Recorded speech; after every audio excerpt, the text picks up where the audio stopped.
इनोजिन match के अंदर चला जाता है। इसका मुकाबला होता है हिडन सैंड विलेज के एक लड़के से जिसने एक मुखौटा पहन रखा होता है। इनोजिन का मुकाबला अराया के साथ है और इनो ऑडियंस में बैठी हुई इनोजिन का हौसला बढ़ा रही होती है। खैर ये लड़का यहाँ पर खड़ा होता है, इसने एक मास्क भी पहना होता है। इनोजिन कहता है तुम्हारा वेपन तो बहुत ही ज्यादा अच्छा है, लेकिन ये मेरा वेपन है। जैसा कि लोग कहते हैं कलम की ताकत तलवार से ज्यादा होती है। और इनोजिन कहता है अच्छा तो तुम्हें ये कूल लग रहा है, हाँ अब मैं तुम्हारा मास्क हटाने वाला हूँ। स्क्रोल खोलता है और वहाँ पर ड्राइंग करनी शुरू कर देता है और सुपर बीस्ट स्क्रोल का यूज करता है। इसमें से कुछ बर्ड्स निकलती हैं, ये जाती हैं उसकी तरफ, उस पर हमला करने के लिए। पर ये बंदा यहीं पर खड़ा रहता है, हिलता तक नहीं है और अपने वेपन के साथ इन सभी को मारना शुरू कर देता है। इतने में इनोजिन एक बड़ा सा बीस्ट बनाता है और देखते हैं कि उन बर्ड्स में से कुछ पेपर बॉम्ब्स बाहर निकलते हैं। कैसा लगा तुम्हें? मैंने इन बर्ड्स के अंदर पेपर बॉम्ब्स डाले हैं, पर इस लड़के को कोई भी फर्क नहीं पड़ता है। ये देखकर इनोजिन थोड़ा सा परेशान हो जाता है कि ये क्या है भाई, इसे तो कोई फर्क ही नहीं पड़ रहा। और पीछे से एक बीस्ट अराया पर हमला करता है, पर अपने वेपन से उसे भी हरा देता है और भागते हुए इनोजिन के पास आता है और आकर उस पर हमला कर देता है। और इनोजिन इस मैच को हार जाता है और आर्या इस मैच को जीत जाता है। इनोजिन अपने रूम में आता है और अब बारी होती है मित्सुकी की। मित्सुकी कहता है तुम काफी करीब थे, लेकिन इनोजिन बहुत उदास होता है और कोई जवाब नहीं देता। बोरुटो और सारदा भी बहुत उदास हो जाते हैं। इसके बाद टोरोई का मुकाबला मित्सुकी से होता है। टोरोई मित्सुकी के साथ लाइटनिंग स्टाइल के साथ हमला कर रहा होता है। मेरे लाइटनिंग स्टाइल को तुम नहीं रोक सकते, उस पर हमला कर रहा होता है, लेकिन मित्सुकी बार बार उसे डॉज कर रहा होता है। उस पर बार बार हमले करता है, लेकिन मित्सुकी सारे के सारे हमले ब्लॉक कर देता है। मैं इस लाइटनिंग स्टाइल से और भी ज्यादा ताकतवर बन सकता हूँ, पर मित्सुकी बस इसके अटैक्स को डॉज कर रहा होता है। इसके बाद जंप करके पीछे जाता है और मित्सुकी के चेहरे पर हल्की सी चोट आ जाती है। इसके बाद मित्सुकी अपनी थोड़ी सी ताकत को एक्टिव कर देता है। ये देखकर लड़का घबरा जाता है और पीछे हट जाता है और कहता है ये क्यों है, और तभी इसका जख्म हील हो जाता है। शिंकी भी ये सब कुछ देख रहा होता है और तभी मित्सुकी को कुछ पता चलता है। कहता है नहीं गलती हो गई, मुझे इन ताकतों का यूज नहीं करना है। ठीक है मुझे अगला मूव दिखाओ तुम। अभी तुमने क्या किया? खैर बंदा आगे बढ़ता है, तुमने मुझे डराने की कोशिश की ना, और इस पर हमला कर देता है। मित्सुकी पीछे हटता है और स्नेक से इस पर हमला करता है और स्नेक से इस बंदे को पकड़ लेता है। ठीक है मैं हार मानता हूँ, और इसी के साथ मित्सुकी जीत जाता है। अब इसके बाद बारी है शिंकी की, और शिंकी का मुकाबला है चोजो के साथ, जो कि इस वक्त चिप से ठूस रही है। ये मोटी मैंने कैलोरीज खा ली, मैं इसे बहुत आसानी से कर लूंगी, मुझे पूरा यकीन है। सारदा कहती है चोजो अपना बेस्ट करना। इसके बाद मित्सुकी अंदर आता है, अरे चलो भी अपना हाथ आगे बढ़ाओ यार, और इसके बाद हैंड क्लैप करते हैं और चोजो यहाँ से जाने लगती है। और इनोजिन कहता है चोजो अपना बेस्ट करना। हाँ जरूर, और यहाँ से चली जाती है। बोरुटो कहता है अब सिर्फ चोजो का ही मुकाबला बचा हुआ है। चोजो का मुकाबला शिंकी के साथ होता है। राइकागे कहता है कि लास्ट मैच है। ये लड़का तुम्हारे विलेज से है ना? गारा क्या ये स्ट्रॉन्ग है? तुम्हें इसके बारे में पता चल जाएगा। चोजो शिंकी से कहती है एक सेकंड रुको, तुम उन्हीं शर्मीले लड़कों में से एक हो ना? क्या तुम मेरे चार्म की वजह से दूसरी तरफ देख रहे हो? हाँ। शिंकी उसकी तरफ देखता है और कहता है मैं तुमसे पहले ही माफी मांगना चाहता हूँ। इसका क्या मतलब है? क्योंकि मैं तुम्हें मारने वाला हूँ। और शिंकी लड़ाई के लिए तैयार हो जाता है। अब मैच शुरू हो जाता है। बोरुटो और बाकी सभी लोग स्क्रीन पर इनका मैच देख रहे हैं। बोरुटो कहता है तुम जीत सकती हो, और चोजो के डैड को भी देखते हैं स्क्रीन के ऊपर, जो कि उसे चीयर अप कर रहे होते हैं। तुम कर सकते हो बेटी, अगर तुम जीत गई तो तुम जितने चाहे उतने मोमोज खा सकती हो, स्प्रिंग रोल भी दूंगा।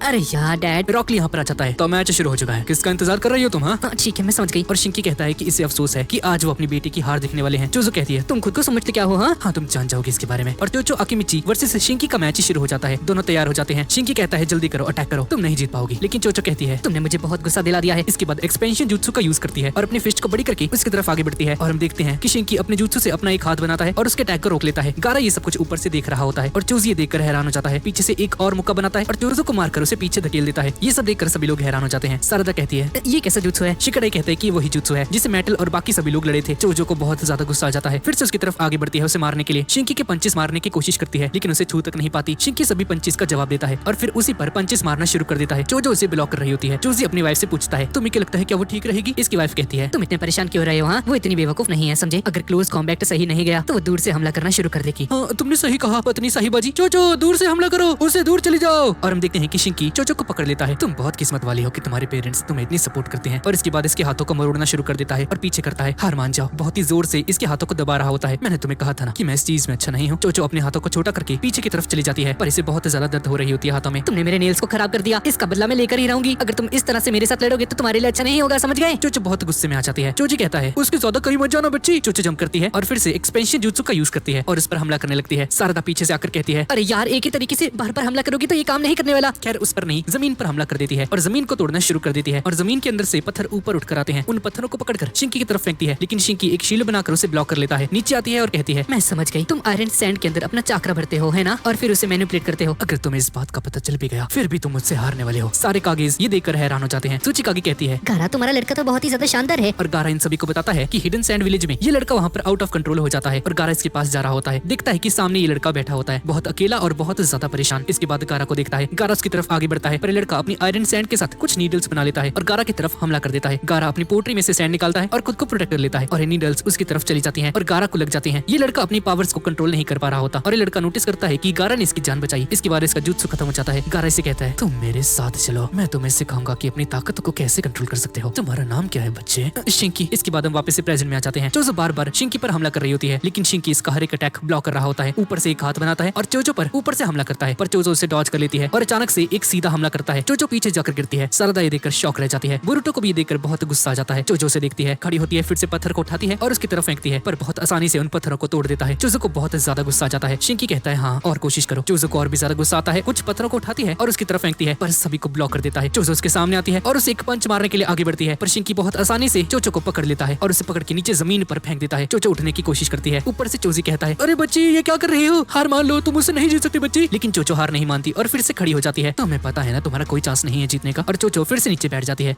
चाहे कुछ भी हो जाए मैं नहीं हारूंगी। खड़ी होती है, एक नया जुत्सु परफॉर्म करने लगती है। चोजी ये सब कुछ देख रहा होता है और कहता है ये हैंड सेंस तो वही है। क्या ये उस जुत्सु को परफॉर्म कर सकती है? हाँ वो कर सकती है। और शिंकी चोजो से कहता है कि जितना भी चाकरा इसके अंदर बचा है वो किसी भी काम नहीं आने वाला। पीछे हटती है, मुझे इसका यूज करना बिल्कुल पसंद नहीं। लेकिन इसके बाद अपने जुत्सु को परफॉर्म करके एकदम फूल के कुप्पा हो जाती है और गोल गोल घूमना शुरू कर देती है। ये वही जुत्सु है जो कि चोजो ने यूज किया था। कैनन बॉल की तरह इसकी तरफ आगे बढ़ती है, पर शिंकी अपने दोनों हाथों से इसे पकड़ लेता है। चोजो घूमती रहती है और शिंकी ने इसे पकड़ा होता है। सारदा और बाकी सभी लोग ये सब कुछ देख रहे होते हैं। चोजो बहुत ज्यादा जोर लगा रही होती है और उसके पेरेंट्स भी कहते हैं कोशिश करो बच्ची, तुम ये कर सकते हो, थोड़ा और जोर लगाओ। चोजो और ज्यादा तेजी से घूमने लगती है और शिंकी के पांव नीचे जमीन में धंसने लगते हैं और बहुत ज्यादा खुश हो जाता है। अपने हाथों को और भी ज्यादा बड़ा कर लेता है। चोजो अपना पूरा जोर लगा रही होती है, लेकिन शिंकी ने इसे पकड़ के रखा होता है और यहाँ पर इतना ज्यादा धुआं निकलने लगता है कि चोजो का चाकरा ही खत्म हो जाता है और चोचो अपने नॉर्मल फॉर्म में आ जाती है। तुमने खुद ही साबित कर दिया कि मैं तुमसे बेहतर हूँ। ठीक है समझ गई, मैं हार मानती हूँ। और ऐसे बोलकर चोचो नीचे गिर जाती है और हार जाती है और शिंकी इस मैच को जीत जाता है। कुना हमरू ये सब कुछ देख रहा होता है और कहता है ये तो काफी स्ट्रॉन्ग है, चोचो तो उसे छू तक नहीं पाई। इसका jutsu बिल्कुल काजे कागे की तरह है, लेकिन उससे भी काफी बढ़िया है क्योंकि ये आयरन का इस्तेमाल करता है। मुझे नहीं लगता कि बोरुटो और बाकी सभी से हरा पाएंगे। चोचो यहाँ पर लेटी होती है, इसे चक्कर आ रहे होते हैं और बाकी सभी लोग इसके पास आते हैं। सारदा इससे पूछती है क्या तुम ठीक हो? शिकामारू और इनोजिन इसे उठाते हैं और अंदर लेकर जाने लगते हैं। शिंकी कहता है तुम मित्सुकी हो ना, तुमने जो भी देखा उससे सीख जाना। इससे तुम्हारा क्या मतलब है? चाहे कुछ भी हो जाए, अगर तुम मुझसे लड़ोगे तो अपनी पूरी ताकत लगा देना, मैं तुम्हें हरा कर रहूंगा। बोरुटो कहता है तुम्हारा मुकाबला मुझसे होने वाला है समझे, और मैं तुम्हें हरा कर ही रहूंगा। लेकिन शिंकी कहता है तुम मुझसे कभी नहीं जीत सकते समझे, देखा जाएगा ठीक है ना, ज्यादा मत बोल। अब चोची चोचो के पास आता है, चोचो को देखता है। सारदा कहती है कि इसने बस अपना सारा चक्रा यूज कर लिया है, आपको परेशान होने की जरूरत नहीं है। चोचो की आंख खुल जाती है, अपने डैड और मॉम को देखती है। चोचो कहता है क्या तुम ठीक हो बच्ची, तुम्हें डर तो नहीं हो रहा ना? वो लड़का बहुत ही हैंडसम है, जैसा भी है बहुत हैंडसम है। इसकी वाइफ कहती है अरे यार मैंने तुम्हें बताया था ना, ये बिल्कुल ठीक है, तुम फिक्र करना बंद कर दो। इसके बाद एलिमिनेशन मैचेस खत्म हो चुके हैं और अब सेमीफाइनल्स शुरू हो चुके हैं और पहला सेमीफाइनल मैच बोरुटो उजुमाकी और शिकाडाई के बीच में होने वाला है, जो कि अभी से 30 मिनट बाद शुरू होने वाला है। बोरुटो शिकाडाई के पास आता है और कहता है ये पहली बार है हम जब पहली बार एक दूसरे के साथ लड़ेंगे। शिकाडाई कहता है मैंने सुना है कि तुम अपने 4 शैडो क्लोन्स बना सकते हो बोरुटो, क्या तुम उससे ज्यादा भी बना सकते हो? बोरुटो कहता है दरअसल मैं तुम्हें मैच के दौरान सरप्राइज करना चाहता था। शिकाडाई उसके सामने फिश करता है और कहता है हम एक बोरुटो मुझसे प्रॉमिस करो कि हम एक फेयर मैच खेलेंगे, एक दूसरे से कभी नफरत नहीं करेंगे। बोरुटो कहता है अच्छा ठीक है, अगर तुम हार गए तो रोना मत। और ये दोनों अगले मैच के लिए तैयार हो जाते हैं। अब मैच शुरू होने से पहले बोरुटो वेटिंग एरिया में बैठा होता है और अपने साइंटिफिक निंजा टूल को देख रहा होता है और शिकाडाई की बात को सोच रहा होता है कि हम एक फेयर मैच खेलेंगे और एक दूसरे के ऊपर कोई भी हार्ड फीलिंग्स नहीं रखेंगे। बोरुटो बहुत सोचता है और कहता है मुझे इस चीज की जरूरत नहीं है जीतने के लिए, और उसे उतारने लगता है। लेकिन फिर वो शिकाडाई की बात सुनता है। शिकाडाई अपने पेरेंट्स के साथ बाहर जाकर बात कर रहा होता है और तेमारी और शिकामारू इसे समझा रहे होते हैं कि कैसे लड़ना है। और शिकामारू कहता है बच्चे अपना बेस्ट करना, हर वक्त रिलैक्स रहना एक अच्छी बात होती है, लेकिन मेरी बात सुनो, तुम्हारे पास सिर्फ एक ही मौका होगा। हाँ मुझे पता है डैड। शिकामारू कहता है मैं तुम पर कोई प्रेशर नहीं डालना चाहता, लेकिन बोरुटो से मत हारना बच्चे। शिकाडाई कहता है कि इसका क्या मतलब हुआ, और शिकाडाई को कन्विंस करने लगते हैं कि कोशिश करे कि बोरुटो से जीत जाए किसी भी हालत में। बोरुटो ये सब कुछ सुन रहा होता है और बोरुटो बहुत देर तक कुछ सोचता रहता है। इसके बाद बाहर आवाज आती है तो सेमीफाइनल मैच अभी शुरू होने वाला है, बोरुटो उजुमाकी और शिकाडाई के बीच में। और बोरुटो कहता है ठीक है, लगता है मुझे इस मैच को जीतना ही होगा। शिकामारू वापस आता है और नारुतो के पास जाकर खड़ा हो जाता है और कहता है मुझे माफ करना नारुतो। अरे यार शिकामारू कहाँ रह गए थे? दरअसल मैं शिकाडाई को कुछ समझाने गया था। इसके बाद रॉक ली बोरुटो उजुमाकी और शिकाडाई नारा के बीच में फाइट को अनाउंस करता है और ये दोनों आमने सामने आकर खड़े हो जाते हैं। सभी लोग इन्हें देख रहे होते हैं। ये एक बहुत ही इंपॉर्टेंट मैच है क्योंकि ये दो बेस्ट फ्रेंड्स के बीच में एक मैच है। रॉकली मैच को शुरू करता है, दोनों एक दूसरे की तरफ आगे बढ़ते हैं, कुनहाई से एक दूसरे पर हमला करते हैं और हिमावारी बोरुटो को चीयर अप कर रही होती है। शिकामारू और बोरुटो आपस में लड़ने लगते हैं कुनहाइस का यूज करके। कुना हमरू ये देख रहा होता है और बहुत ज्यादा इंप्रेस हो जाता है और शिकामारू और नारुतो भी इस मैच को देख रहे होते हैं। तेमारी कहती है इस बार शिकाडाई बहुत ज्यादा सीरियस है। बोरुटो शिकाडाई की तरफ एक कुनहाई को फेंकता है, लेकिन शिकाडाई उसे ब्लॉक कर लेता है। बोरुटो उसके पास जाता है और विंड स्टाइल का यूज करता है, लेकिन शिकाडाई इसे डॉज कर लेता है और कहता है मैं बॉल बचा। बोरुटो कहता है मुझे तो लगा था कि इससे मैच खत्म हो जाएगा, इससे पहले कि तुम अपने शैडो पैरालिसिस जुत्सु का यूज करो, मैं तुम्हें हरा दूंगा शिकाडाई। अरे यार इतने फनी मत बनो बोरुटो। और शिकाडाई शैडो पैरालिसिस जुत्सु का यूज करने लगता है। बोरुटो उसे डॉज करता है, बोरुटो के पीछे अपनी शैडो को भेजता है, लेकिन बोरुटो उसे डॉज करता रहता है। तुम्हारी शैडो पैरालिसिस पहले से बेहतर हो चुकी है शिकाडाई। शिकाडाई कहता है चुप करो, मुझे तुम्हें पकड़ने दो। अब बोरुटो के पीछे अपनी शैडोज को भेजता रहता है, लेकिन बोरुटो उससे दूर भागता रहता है। शिकामारू ये देखकर सोचने लग जाता है शिकाडाई पैनिक मत करना, बस जो तुमने ट्रेनिंग की है उसे याद रखो। बोरुटो शैडो क्लोन जुत्सु का यूज करता है और आगे पीछे अपने सभी क्लोन्स के साथ घूमना शुरू कर देता है। शिकाडाई मैं यहाँ पर हूँ। उसके सारे क्लोन्स यही कह रहे होते हैं कि वही असली वाला बोरुटो है, मैं रियल हूँ, इधर देखो यार। शिकाडाई कहता है अरे यार एक जगह टिक कर खड़े रहो। बोरुटो उसकी तरफ आगे बढ़ता है और शिकाडाई पर मारने की कोशिश करता है, लेकिन शिकाडाई उसे डॉज कर लेता है और बोरुटो कहता है ठीक है मैं तुम्हारे पीछे आ चुका हूँ, मेरे क्लोन्स वहाँ पर हैं और इसकी शैडो भी वहाँ पर है, अब मैं इस पर हमला कर सकता हूँ। बोरुटो पीछे से शिकाडाई पर हमला करता है। शिकाडाई एक नया जुत्सु यूज करता है पर बीच में रुक जाता है और देखते हैं कि शिकाडाई ने बोरुटो के सभी क्लोन्स को अपनी शैडो के अंदर फंसा लिया है और सारे के सारे क्लोन्स फ्रीज हो जाते हैं। ये शिकाडाई का एक नया जुत्सु होता है जिससे कि ये बंदा अपनी शैडो को एक सर्कल का रूप दे सकता है। ये देखकर शिकामारू बहुत खुश हो जाता है और नारुतो हक्का-बक्का रह जाता है। ये कैसा जुत्सु है? उसने अपनी शैडो को ऐसे स्प्रेड कैसे कर लिया? शिकामारू